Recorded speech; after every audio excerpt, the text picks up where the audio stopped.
La parole, la bénédiction. Voilà deux notions qui fatiguent aujourd'hui de plus en plus dans le milieu chrétien.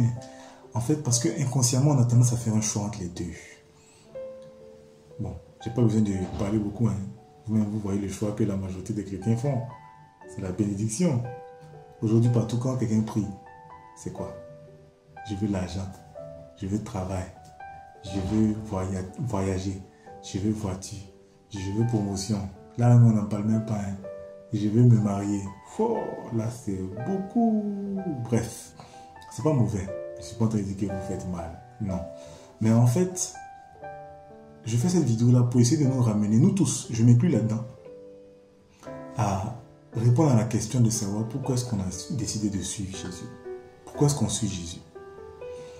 Si vous vous souvenez, vous allez voir dans le livre de Jean, au chapitre 6, bon, vous avez votre Bible, non, vous pouvez la lire, vous allez voir que ça nous relate en fait l'histoire. Jésus était dans une synagogue à Capernaum et il y avait tous les disciples qui le suivaient. Parce que oui, les disciples de Jésus, ce n'étaient pas que les 12 d'abord, ils étaient beaucoup au début. Donc tous les disciples qui le suivaient, ils étaient avec lui dans la synagogue et Jésus était en train d'enseigner. Et à un moment, il a commencé à parler du fait que leurs ancêtres, ils ont mangé la manne dans le désert et tout, mais que lui, Jésus, il était le pain de vie. Et que quiconque mangerait ce pain-là, c'est-à-dire lui, aurait la vie éternelle.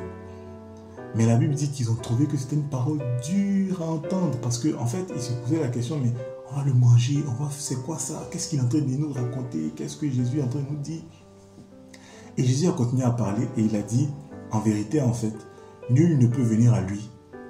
Donc personne ne peut venir à lui, Jésus, sans que cela ne soit donné par le Père. Autrement dit, c'est par la grâce de Dieu qu'on décide de donner sa vie à Jésus. Et donc, quand il a dit ça, la Bible dit que plusieurs, pas un, deux ou trois, non, plusieurs des disciples qui le suivaient et qui étaient avec lui se sont levés et ils sont partis. Et les autres disciples, les 12 maintenant finalement, ils sont restés. Et quand Jésus a vu ça, il a demandé aux 12 disciples en question, mais vous ne vous levez pas pour partir aussi, vous ne les suivez pas, ceux qui s'en vont là.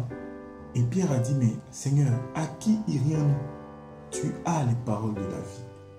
Tu as les paroles de la vie éternelle. Et ça, c'est un passage que nous, on connaît tous, en tant que chrétiens. À qui irions-nous? On connaît ça juste quand on chante. Mais dans la pratique, on suit Jésus pourquoi? Parce qu'il a les paroles de la vie ou bien parce qu'il a des bénédictions pour nous? Là est la question. Vous voyez dans la Bible, dans le livre de Proverbes, la bénédiction de l'Éternel enrichit et elle n'est suivie d'aucun chagrin. Donc la bénédiction, en fait, elle fait quoi? Elle nous enrichit. La bénédiction nous enrichit. Mais ne croyez pas que quand on dit enrichit, c'est comme on le pense dans le monde, enrichissement, c'est directement lié à l'argent, au tama, au flous, au money, non, au sika. Non, c'est pas ça. Enrichi, si vous voulez, quand on prend les synonymes du mot enrichir, il y a développer, il y a grandir, étoffer, étendre, accroître, etc., etc. Autrement dit, on peut dire par exemple, c'est la bénédiction de l'Éternel qui étend, c'est la bénédiction de l'Éternel qui grandit, c'est la bénédiction de l'Éternel qui étoffe, c'est la bénédiction de l'Éternel qui accroît. Et donc la bénédiction de Dieu, là, en disant qu'elle nous enrichit, la Bible est en train de nous dire que la bénédiction nous permet de grandir, la bénédiction nous permet de nous étoffer, la bénédiction nous permet de nous développer, la bénédiction nous permet de nous étendre.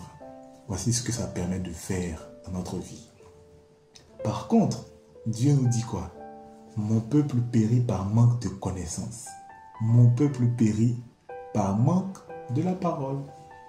Ça veut dire quoi? Sans la parole, on périt, on meurt. Autrement dit, la parole donne la vie. Et la vie éternelle. Bref, la parole ou la bénédiction. La vie ou bien les biens matériels, etc. Qu'est-ce qu'on choisit? À nous de voir. Bref, connaissons la vérité et la vérité nous rendra libres. Ciao, ciao.